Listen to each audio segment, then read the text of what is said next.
नजारा दौर है जहाँ इस राष्ट्र को होना चाहिए और हम सभी अपने आज इस महत्वपूर्ण दिन का अपने शुक्र से हम सभी अपने धर्म के प्रति जागरूक हैं। जनरली महानुभव जमीन सज्जन होकर उपस्थित आप सभी का स्वागत अभिनंदन। क्योंकि ये हम सभी का कार्यक्रम है।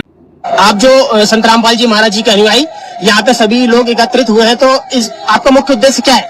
हमारा मुख्य उद्देश्य है, हमारे गुरुजी के आदेश है कि किसी के भी साथ अगर अत्याचार होता है तो हमारे गुरुजी के सख्त निर्देश और आदेश होते हैं कि हमें अत्याचार सहन नहीं करना है। हमारे गुरुजी के सख्त आदेश है और निर्देश है, अगर किसी के साथ भी अत्याचार होता है तो हम उसका साथ देंगे।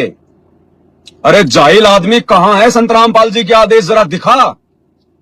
जैसे मैं तेरे को तेरा इंटरव्यू दिखा रहा हूं, दिखा संत रामपाल जी का जेल से आया हुआ वीडियो, दिखा संत रामपाल जी के कोई ऑडियो जिसमें संत रामपाल जी ने तेरे को दिशा निर्देश दिया हो, तेरे को आदेश दिया हो, या अपने उन नालायक बेटे बेटियों को कोई आदेश दिया हो, इन हरामखोर कोऑर्डिनेटरों को जो है कोई वो आदेश दिया हो कि तुम बांग्लादेश के मुसलमानों के खिलाफ जो है रैलियां निकालो। तुम दिखाओ आदेश कहां पे है? हमारे गुरुजी के आदेश है, निर्देश है। तुम्हारे गुरुजी तुम्हारे जेब में डाल के रखते हो तुम 24 घंटे, जब मर्जी जो है गुरुजी का बटन दबा दो और तुम्हारे को गुरुजी आदेश दे देंगे। ये है वो नालायक संगत में पढ़े लिखे भगत। ऐसे मूर्खों को देखकर बाकी की संगत चलती है कि जब ये भगत जी कह रहा तो सही बात होगी, ये तो पढ़ा लिखा है। अरे ये जाहिल है, गवार है, मूर्ख है। ये दो देले का ज्ञान नहीं है इसको, दो कोडी का ज्ञान नहीं है इसको। इसलिए तो ये भगवान रोता है कि मैं रोवे तुम सृष्टि को, सृष्टि रोवे मोहे, और गरीब दास इस वियोग को समझ ना सकता कोई। और इसीलिए इनकी दुर्गति होती है, फिर एक्सीडेंट में मरते हैं, फिर ये इनके घर में अकाल मौत होती है, फांसी खा खा के मर रहे हैं, हॉस्पिटलों में सड़ रहे हैं संत रामपाल जी के ऐसे नालायक भगत।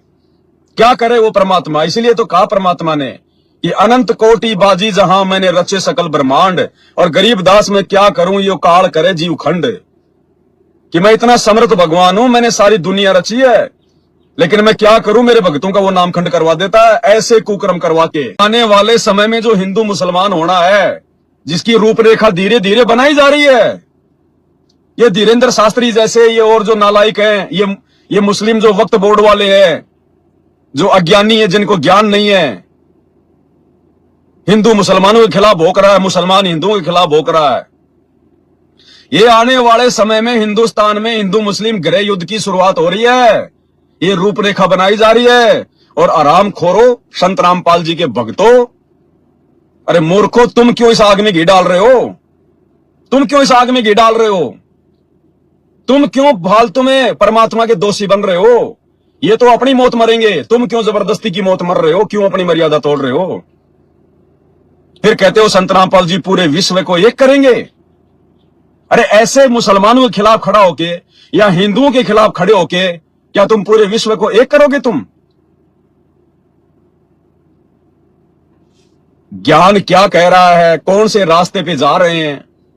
इसलिए तुम्हारा बाप तुमसे दुखी होके हिसार जेल में बैठा है कि ये नालायक नहीं सुधरेंगे, नहीं मानेंगे, ये मरेंगे अकाल मौत आने वाले समय में। ऐसे लेके जाएगा इनको काल।